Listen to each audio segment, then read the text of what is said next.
Daniel's prophetic visions. Can you disprove this? What if the future was written before it happened? What if a series of dreams and visions predicted the rise and fall of world empires, the coming of a deceptive power, and even the final judgment before Christ's return? This is the story of Daniel's prophetic visions, one of the most debated and undeniable prophecies in history. Skeptics have tried to disprove it, but history confirms it. And now, I challenge you. Can you explain it away? Or will you see the undeniable hand of God, the prophetic visions of Daniel? Vision 1. The Four Beasts. Daniel 7. One night, Daniel had a terrifying vision.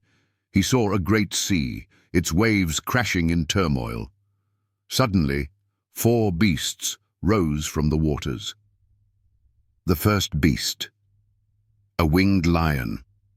A majestic lion with eagle's wings, standing tall and powerful.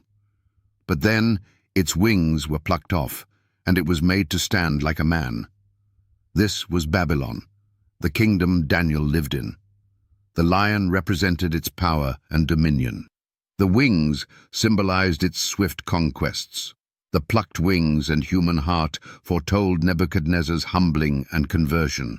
The second beast, a bear with 3 ribs. A ferocious bear, raised up on one side with 3 ribs in its mouth. This was Medo-Persia. The bear represented its brute strength. One side higher than the other signified Persia's dominance over Media. The 3 ribs symbolized its 3 great conquests, Babylon, Lydia, and Egypt. The third beast, a 4-headed winged leopard. A swift leopard with 4 wings and 4 heads. This was Greece, led by Alexander the Great. The leopard represented its incredible speed in conquest. The 4 heads symbolized the 4 generals who divided Alexander's empire after his death. The fourth beast, a terrifying monster. Then came a beast more dreadful than all the rest.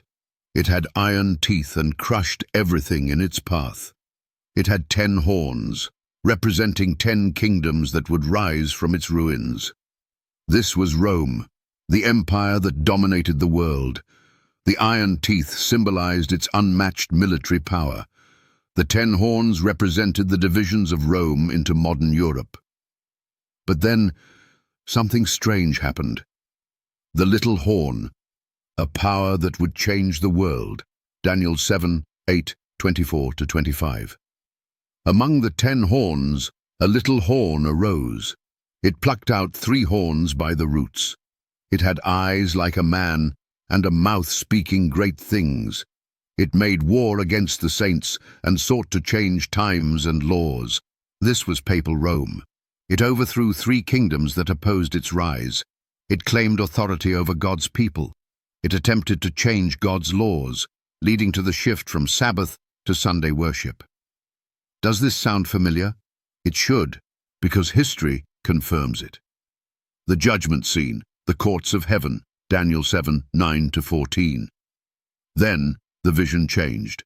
Daniel saw thrones being set up.